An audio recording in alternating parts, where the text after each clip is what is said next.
Hi, everybody. This is Gary Demas, Sentiment Timing, and this is our technical video report for Tuesday, November 19th, 2024.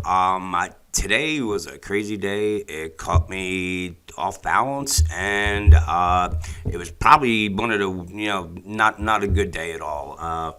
We had our signal weight and cycle momentum that were extreme sell signal levels. We had the signal weight that was minus something like 1800, and cycle momentum was down 100. So typically the way you read that with the software is that any bounce is just a counter trend bounce, and it's going to come back down and follow the what the signal weight and CM are doing.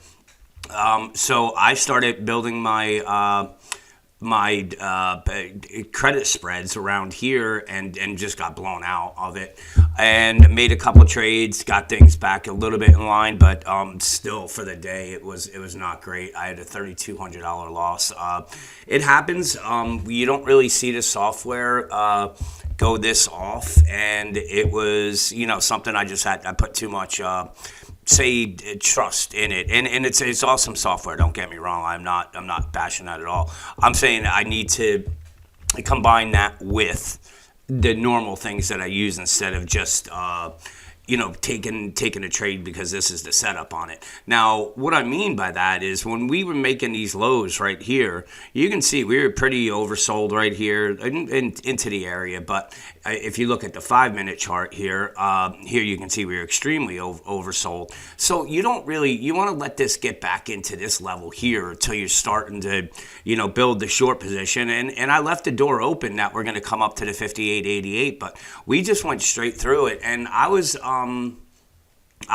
really surprised, honestly, because when you have Ukraine and Russia tensions that are they're escalating right now, and the next step, if Russia falls for this this game that the West is playing right now, and does something to Ukraine, which they said they will, because especially if the West gives long-range missiles to Ukraine, which we did, and we gave them the green light to use it, it opens the door for nuclear war and World War III. And the fact that people just bid the market up after that and ignoring it, I was a little shocked, because very similar to when COVID was there. We knew COVID was real. It was overseas.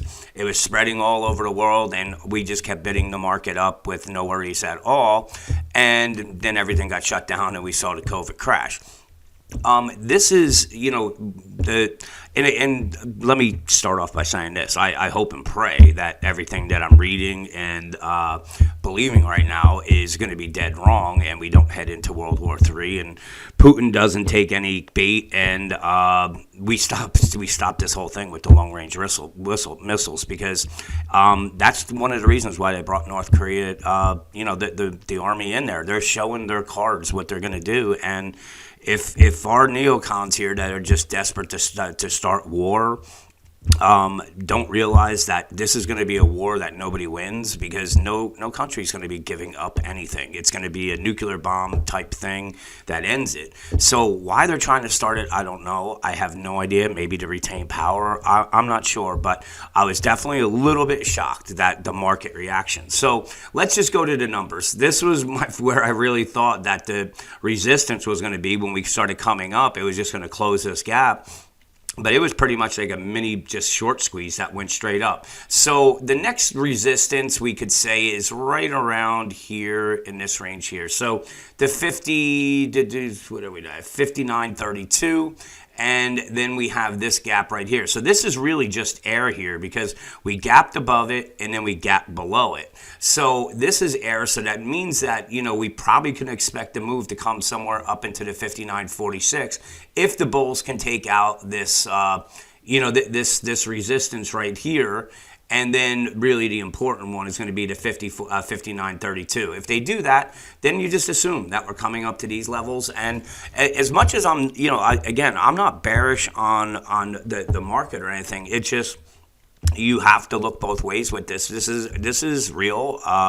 and you have to understand what's going to be the consequences if something like this happens. And I can assure you, it's not going to be the market going straight up.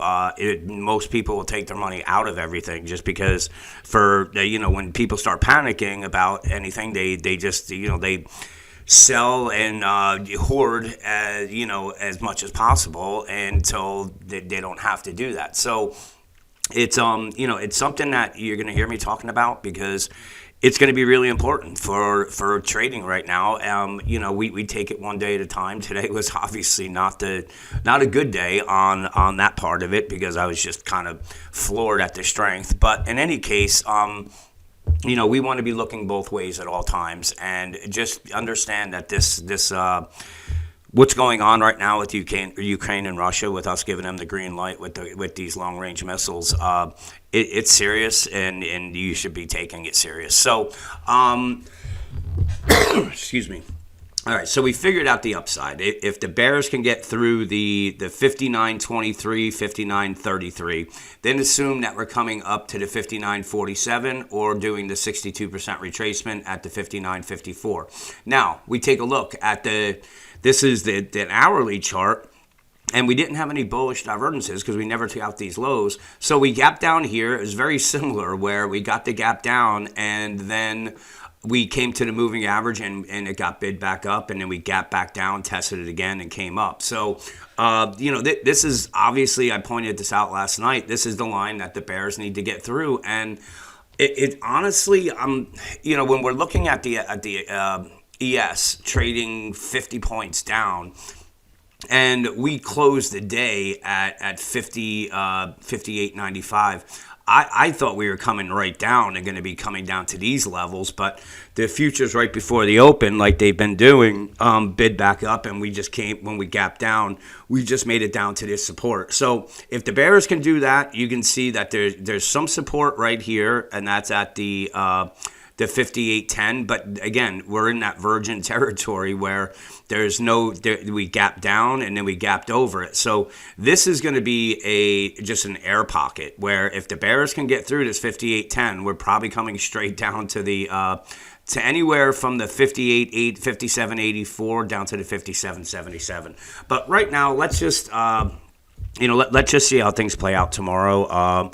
I want it to be a different day than today, but we've been on a really good streak and everything. We're going to get setbacks, and today was one of them. So let's see what plays out tomorrow. Have a great night, and I'll talk to you guys in the morning.